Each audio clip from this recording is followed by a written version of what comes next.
ओम शांति। आज बाबा की 28 तारीख की मुरली सुनते हैं।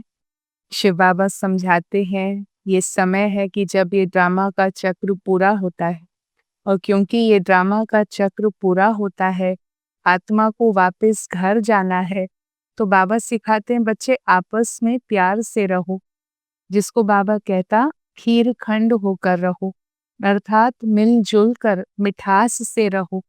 इस समय पर खारेपन को संबंधों में लाने का वक्त नहीं है, अर्थात लून पानी बनने का समय नहीं है।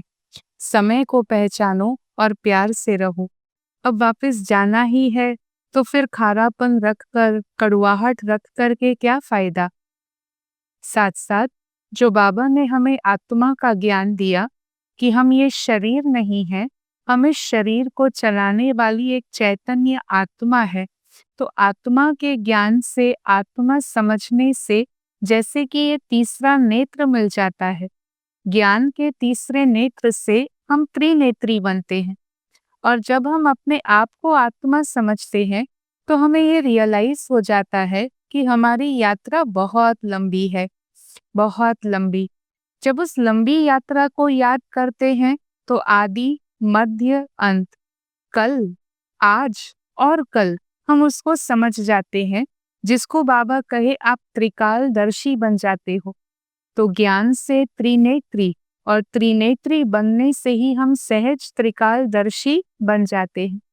अब जब आत्मा को पता चलता कि कल सतयुग की दुनिया आने वाली है, तो हो सकता है थोड़ा सा जल्दी जल्दी आ जाए ऐसी इच्छा, हाँ, मीठी इच्छा आत्मा में जाग जाए कि जल्दी पुरानी दुनिया जाए और जल्दी वो सुख की दुनिया आए। पर उसमें बाबा हमें समझाते हैं, हे आत्मा धीरज धरो। ड्रामा धीरे धीरे चलता है, अर्थात ड्रामा अपनी पेस से, अपनी स्पीड से चलता है। उसमें हम जल्दी नहीं कर सकते हैं, पर हाँ, विश्वास जरूर है कि वो सुख की दुनिया आने वाली है। तो ऐसे बाबा हम बच्चों को आने वाली दुनिया की याद दिलाते हैं। साथ साथ बाबा कहे, बच्चे ये ड्रामा तो बना बनाया है, हर एक आत्मा का जो पार्ट मिला हुआ है वो पार्ट उसे प्ले करना है। जैसे ब्रह्मा के लिए दिखाते हैं स्थापना का पार्ट, उसका पार्ट है। शंकर के लिए दिखाते हैं विनाश का पार्ट, अर्थात दुनिया के परिवर्तन का पार्ट, वो एक पार्ट है। विष्णु के लिए दिखाते हैं जो दुनिया स्थापन हुई है उसके पालना का पार्ट। तो बाबा कहे ये ड्रामा अनुसार पार्ट हर आत्मा अपना अपना प्ले करती है और उस पार्ट के लिए निमित्त किसी एक को दिखाया जाता है, बाकी होता है ड्रामा अनुसार। अब शिव बाबा को भी जब ज्ञान देना है परिवर्तन के लिए, तो बाबा कहे वो ज्ञान देने के लिए मुझे आना पड़ता है। विचार चलता है, क्या बाबा ये ज्ञान प्रेरणा से नहीं दे सकते हैं? पर बाबा कहे नहीं, ज्ञान सम्मुख देना है, ज्ञान देने के लिए मुझे आना पड़ता है। अच्छा, क्या बाबा प्रेरणा से सजा देते हैं? बाबा कहे ऐसे मेरा कर्तव्य सुख देने का है, कोई दुख देने का कर्तव्य मैं नहीं करता हूँ। इसीलिए सजा भी हर आत्मा अपने कर्मों अनुसार ही प्राप्त करती है। बाबा प्रेरणा से ना तो ज्ञान देते हैं और ना ही प्रेरणा से सजा देते हैं। बाबा तो ज्ञान के सागर हैं, नॉलेजफुल है। बाबा आकर के हमें ज्ञान देते हैं, ज्ञान के अनुसार हम कर्म करेंगे तो आत्मा सुख पाएगी। ज्ञान के अनुसार कर्म नहीं हुए तो उसकी रिजल्ट फिर दुख की होती है, कर्मों की रिजल्ट है। बाबा कोई ऐसी प्रेरणा से सजा नहीं देते हैं। बाबा का तो लक्ष्य है कि मैं आकर के अपने बच्चों को सुख दूं और सुख की दुनिया में ले चलूं। तो ऐसी आज की बाबा की मुरली है, मीठे बच्चे अभी ड्रामा का चक्र पूरा होता है, तुम्हें शीरखंड बनकर नई दुनिया में आना है। वहां सब शीरखंड है, यहाँ लून पानी है। जैसे दूध और शक्कर मिलकर बहुत एकजुट होकर के प्यार से रहते हैं, ऐसे बाबा हमें भी कहते हैं जीवन में मिठास से, प्यार से रहना है। हाँ, नमक और पानी, जैसे थोड़ी भी गर्मी लगी तो नमक अलग, पानी अलग। ऐसे हमें आपसी संबंधों में लून पानी नहीं होना, जो छोटी-छोटी बातों में एक दूसरे से दूरियां आ जाए। क्योंकि इम्पोर्टेंट बात बाबा ने कही कि बच्चे, ये ड्रामा का चक्र पूरा होता है। जैसे कोई आत्मा का एक जीवन भी पूरा होने के नजदीक होता है, तो वो आत्मा क्या रियलाइज करती है कि जिसके साथ भी मन मुटाव हुआ, मैं उन सबको चुप कर दूं, मैं उन सबको प्यार से बात कर लूं, क्योंकि अभी तो मुझे जाना है। ऐसे ही बाबा हमें कह रहे हैं कि ड्रामा अनुसार अब आत्मा को वापस जाना है, इसीलिए हमें आपसी प्यार से, एकता से, मिलनसार होकर के रहना है। प्रश्न है, तुम त्रिनेत्री बच्चे किस नॉलेज को जानकर त्रिकालदर्शी बनते हो? उत्तर है, तुम्हें अभी सारे वर्ल्ड की हिस्ट्री, ज्योग्राफी की नॉलेज मिलती है। सतयुग से लेकर कलयुग अंत तक की हिस्ट्री, ज्योग्राफी को तुम बच्चे जानते हो। तुम्हें ज्ञान का तीसरा नेत्र मिला है कि आत्मा एक शरीर छोड़ती है, फिर दूसरा धारण करती है। संस्कार आत्मा में है। तो अभी बाबा कहते हैं, बच्चे, नाम रूप से न्यारा बनो। आत्मा की पहचान मिल गई तो अपने आप को इस रूप से मुक्त करो, नाम के बंधन से परे चलो, अपने को आत्मा समझो। अशरीरी आत्मा हूं, ये समझो। गीत है, धीरज धर मनुआ, धीरज धर, तेरे सुख के दिन आएंगे। ओम शांति। कल्प कल्प बच्चों को कहा जाता है और बच्चे जानते हैं, दिल होती है कि जल्दी सतयुग हो जाए तो इस दुख से छूट जाए। जब आत्मा को पता चलता ना सतयुग आने वाला है, तो थोड़ी सी जल्दबाजी हो जाती कि जल्दी ही आ जाए तो जल्दी दुख से दूर हो जाएं। परंतु ड्रामा बहुत धीरे धीरे चलने वाला है, अपने समय पर ही चलता है। पर विश्वास की बात यह है कि चलता जरूर है। जैसे अगर हम कुदरत में देखें, जब सुबह होती है, हाँ, अंधेरे से रोशनी होने का समय होता, कितना ग्रेजुअल, कितना आहिस्ते आहिस्ते, बिल्कुल जैसे पता ही नहीं चला, इतना नेचुरल। अगर हम 1 घंटा बाहर बैठे रहें जहाँ गए तब अंधेरा था, जब उस स्थान से वापस चलते हैं तो रोशनी हो जाती है, पर इतना आहिस्ते आहिस्ते होता कि हमें पता भी नहीं चलता। ऐसे ही ये ड्रामा भी है, धीरे धीरे चलता है।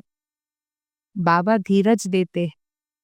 बाकी थोड़े रोज हैं, सतयुग की ओर जाना जरूर है, पर जल्दबाजी से नहीं होगा बच्चे, धीरज धर मनुआ। बाकी अभी थोड़ा ही टाइम बचा है। ये ड्रामा का चक्र अभी पूरा होता है, पुरानी दुनिया ही पूरी होती है, नई दुनिया की स्थापना अभी हो रही है। नई दुनिया सो पुरानी और पुरानी सो फिर नई जरूर बनेगी। इस दुनिया का चक्र कहा जाता है जो फिरता ही रहता है। जैसे दिन और रात, वैसे नई दुनिया, पुरानी दुनिया से फिर नई दुनिया। हम फिर से सतयुग में जाएंगे, फिर 84 जन्मों का चक्र लगाना है। आत्मा की भी जर्नी शुरू ही रहती है, बिकॉज आत्मा में इतनी ऊर्जा है, उसको अपनी ऊर्जा को एक्सप्रेस करना होता है। तो जैसे ही एक साइकिल पूरा हुआ, घर में गए, आराम किया, फिर से नया साइकिल शुरू करते हैं। 84 जन्मों का चक्र लगाना है। स्व आत्मा को दर्शन होता है सृष्टि चक्र का, अर्थात आत्मा को ज्ञान का तीसरा नेत्र मिलता है, तो उसको कहा जाता है त्रिनेत्री, the third eye of wisdom.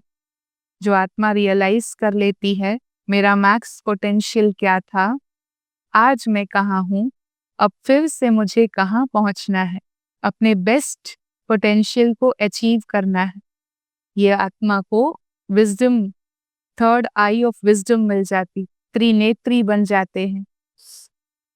त्रिनेत्री बने, तृप्तिकालदर्शी भी बने, क्योंकि आत्मा को ज्ञान मिलता है ना। हाँ, ये eye of knowledge, eye of wisdom है, ज्ञान का तीसरा नेत्र है। आत्मा ही एक शरीर छोड़कर दूसरा लेती है, संस्कार आत्मा में रहते हैं, कॉस्ट्यूम नया है पर संस्कार आत्मा में साथ चले हैं। आत्मा अविनाशी है। अभी बाबा कहते हैं नाम रूप से न्यारा बनो। ये रूप नहीं रहेगा, ये नाम नहीं रहेगा, ये पहचान नहीं रहेगी, और मैं आत्मा नया किरदार निभाने आगे बढ़ूंगी। तो इसी आज से मुझे अपने आप को तैयार करना है, नाम से, रूप से, अपने किरदार से न्यारा, डिटैच्ड। अपने को अशरीरी समझो, देह नहीं समझो। ये भी जानते हो हम आधा कल्प से परमात्मा को याद करते आए। सोचो, आधा कल्प उसको याद किया, द्वापर युग, कली युग, 2 युगों से हमने उसको याद किया, और जब वो हमसे मिलने आए, सामने आए, तब उसको याद नहीं किया। विचार करो, इसमें जास्ती, जिस समय पर जास्ती दुख होता है तो जास्ती याद करते हैं। अभी तो कितना दुख है, आगे इतना दुख नहीं था, पर हमें तो भगवान को बहुत प्यार से याद करना है। तो बाबा बताते हैं बच्चे, याद का समय अब है। याद अब नहीं करेंगे तो फिर कब करेंगे? द्वापर युग, कली युग में भक्ति में भगवान को याद किया पर उसकी पहचान नहीं थी। संगम युग वो समय है जब भगवान आकर के हमें अपनी पहचान देते हैं। तो इस समय की याद की विशेषता है कि बाबा जो हैं, जैसे हैं, एक्यूरेट, उसको यथार्थ रीति से समझ कर, पहचान कर, जान कर हम उनको याद कर सकते हैं। तो ये याद का सुख एक्सक्लूसिव पुरुषोत्तम संगम युग का है। इसको हमें अनुभव कर लेना है, मैक्सिमम अनुभव कर लेना है। तुम्हारी बुद्धि में है, ऊंचे ते ऊंचा हमारा बाबा है। तो बाबा का शुक्रिया है जिसने ये सारा ज्ञान सुनाया है ना। दिल से वो ग्रैटिट्यूड के वाइब्रेशंस, वो धन्यवाद के गीत, वो अहोभाव भगवान के प्रति बहुत नेचुरल इस समय पर आता। बाबा आप मिले तो हमारा जीवन बना, बाबा मिले तो हमारा भाग्य बना। हमने रियलाइज किया हमारी ऊंचाई, सतो प्रधानता क्या थी, और जो हिम्मत हार गए थे, बाबा के साथ से वो हिम्मत मिली कि हम फिर से ऐसा प्योर बन सकते हैं। तो बाबा के प्रति वो शुक्रिया, वो धन्यवाद, वो आभार, वो ग्रैटिट्यूड, हाँ, दिल में जैसे कि उमड़ उमड़ कर, भर भर कर आता है। बाबा का शुक्रिया है जिसने ये सारा ज्ञान हमें सुनाया है। ज्ञान नहीं होता तो हमारे कर्म कैसे होते, हमारी सोच कैसी होती, हमारी लाइफ कैसी होती। एक आत्माओं का झाड़ है, दूसरा है मनुष्यों का झाड़। मनुष्यों के वृक्ष में ऊपर में कौन है? तो ग्रेट ग्रेट ग्रैंडफादर ब्रह्मा को ही कहेंगे। अभी तुम्हारी बुद्धि में है, ऊंचे ते ऊंच बाबा है, वो रहते हैं परम धाम में। तो इस मनुष्य सृष्टि रूपी कल्प वृक्ष के बीज शिव बाबा हैं जो परम धाम में रहते हैं। फिर मनुष्य सृष्टि में जो आदि में है वो है प्रजापिता ब्रह्मा। फिर सूक्ष्म वतन का भी तुम्हें मालूम है, मनुष्य ही फरिश्ता बनते हैं, इसीलिए सूक्ष्म वतन दिखाए हैं। तुम आत्माएं जाती हो, शरीर सूक्ष्म वतन में नहीं जाता। जाते कैसे हैं उसको कहा जाता है तीसरा नेत्र, दिव्य दृष्टि अथवा ध्यान भी कहते हैं। तो बाबा समझाते हैं ब्रह्मा, विष्णु, शंकर ये 3 देवताएं हैं।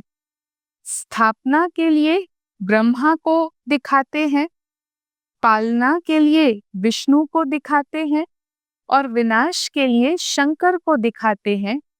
वास्तव में तो ये बना बनाया ड्रामा है।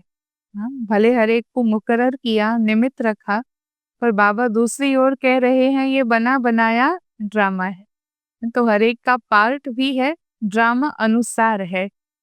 भगवान को कहा जाता है नॉलेजफुल।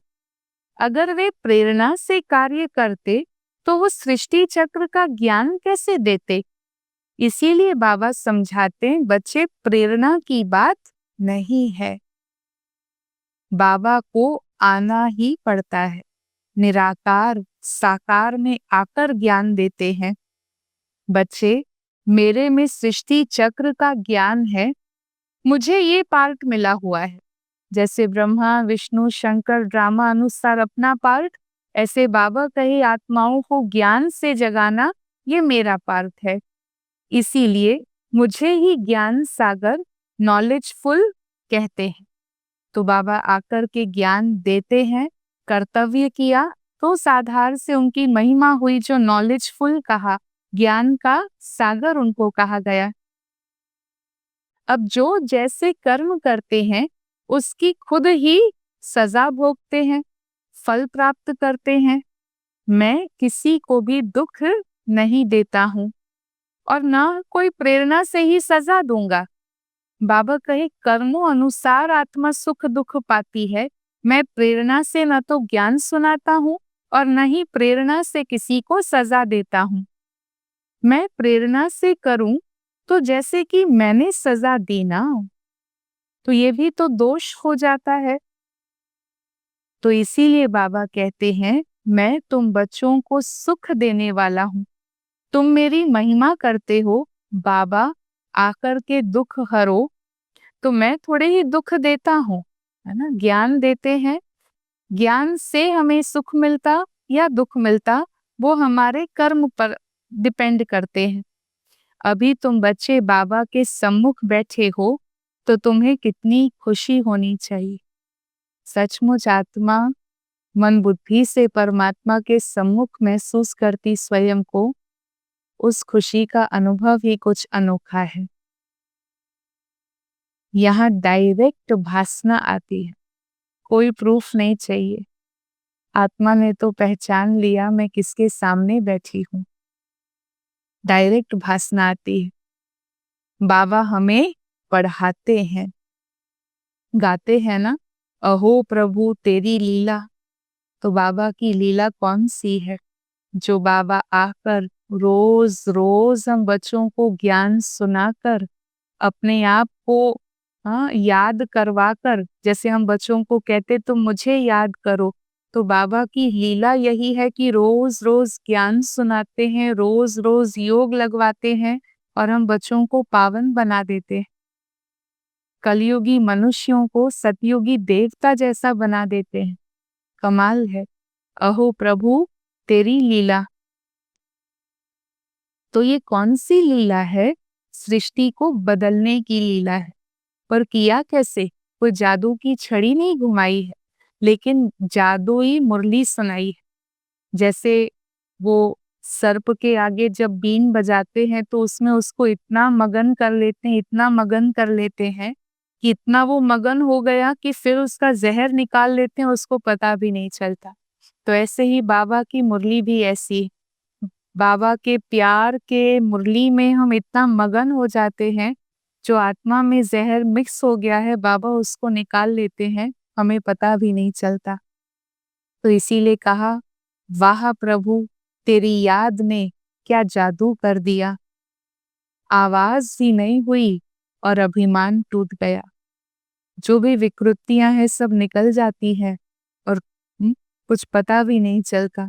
तो बाबा की लीला ज्ञान मुरली से शुरू होती है और हम बाबा की मुरली सुन रहे हैं, सुन पा रहे हैं, ये भी हमारा सौभाग्य है। तो सृष्टि को बदलने की लीला ये है सबसे बड़ी लीला कि पुरानी दुनिया बदल करके नई दुनिया की स्थापना होती है। इसीलिए हमेशा किसी को भी समझाओ तो पहले स्थापना विनाश और फिर पालना कहना है। जब स्थापना पूरी होती है तब फिर विनाश शुरू होता है, फिर पालना होगी। तो तुम बच्चों को ये खुशी रहती है कि हम स्वदर्शन चक्रधारी ब्राह्मण हैं, फिर हम चक्रवर्ती राजा बनते हैं। तो ये बच्चों को अंदर में खुशी होनी चाहिए। तुम बच्चे बाप दादा से भी लकी हो। हाँ, अपने से भी आगे बढ़ा रहा है बाबा हम बच्चों को।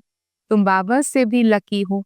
देखो जगदम्बा का कितना मेला लगता है। ब्रह्मा के नाम से इतना बड़ा मेला नहीं लगता है। ब्रह्मा के एक जगह पर अजमेर में बड़ा मंदिर है, पर देवियों के मंदिर बहुत हैं।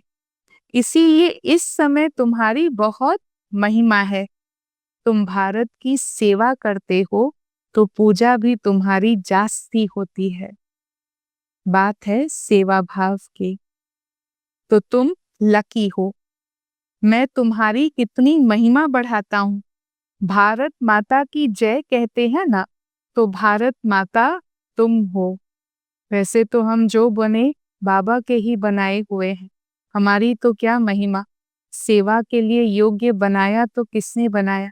सेवा के लिए योग्य बनाने वाला तो बाबा स्वयं है। अभी तुम्हें सतो प्रधान बनना है। श्रीमत पर चलते बाबा को याद करते रहेंगे तो ऊंच पद पाएंगे। ये ख्याल रखना है। याद करेंगे तो विकर्म विनाश होंगे। श्रीमत मिलती रहती है। सतयुग में आत्मा पवित्र कंचन हो जाती है तो शरीर भी कंचन मिलता है। सोने में खाद पड़ती है तो जेवर भी ऐसा बनता है। ऐसे आत्मा प्योर कंचन तो शरीर भी कंचन काया मिलती है।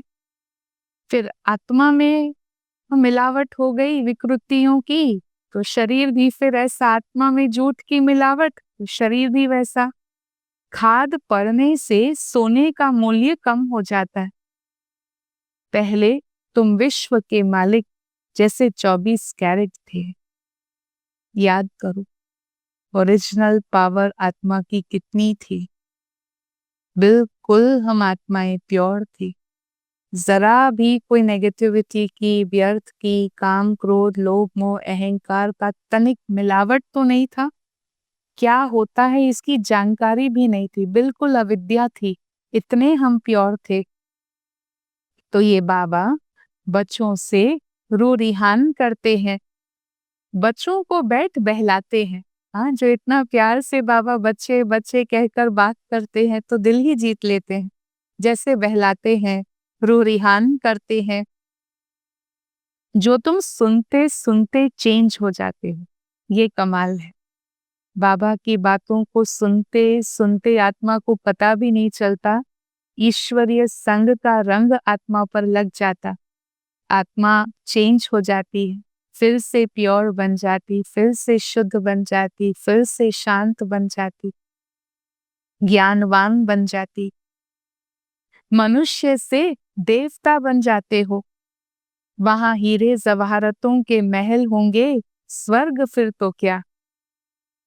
वहां के शुभिरस आदि भी तुम पीकर आते हो। वहां के फल ही इतने बड़े बड़े होते हैं जो यहाँ कलयुग में सतयुगी फ्रूट तो मिल न सके। तो ये है आत्मा और परमात्मा का मेला। इससे तुम उज्जवल बनते हो। तुम बच्चे जब यहाँ आते हो, बाबा मधुबन को रेफर कर रहे हैं कि जब अपने अपने स्थानों से आत्मा अपने पुरुषार्थ के लिए अपने आप को रिफ्रेश होने के लिए मधुबन बाबा के घर जाती, यहाँ आते हो तो बाबा कहीं यहाँ पर समय रहता है और कारोबार से फ्री रहते हो। घर बार धंधे आदि का कोई फुरना यहाँ नहीं है। तो यहाँ तुम्हें याद की यात्रा में रहने का चांस अच्छा है। वहां तो घर बार आदि बहुत याद आता है। यहाँ सहज है। शिव बाबा की याद में आकर बैठो और कोई भी याद न आए। ये साधना, ये प्रैक्टिस, ये अभ्यास। एक बाबा, एक मैं आत्मा, एक मेरा बाबा। और कोई भी याद न आए ये मेरी प्रैक्टिस है जो मधुबन में आत्मा अच्छी रीति से कर सकती है। यहाँ तुम्हें मदद भी मिलेगी। सवेरे जल्दी ही बाबा के पास आ जाओ, जल्दी सो जाओ, फिर सवेरे 3 से 5 बजे तक आकर बैठो। हाँ, रात को विश्राम जल्दी तो सुबह भी जल्दी। बाबा भी आ जाएंगे तो बच्चे खुश होंगे। बाबा हैं योग सिखलाने वाला, ये भी ब्रह्मा बाबा भी सीखने वाले हैं।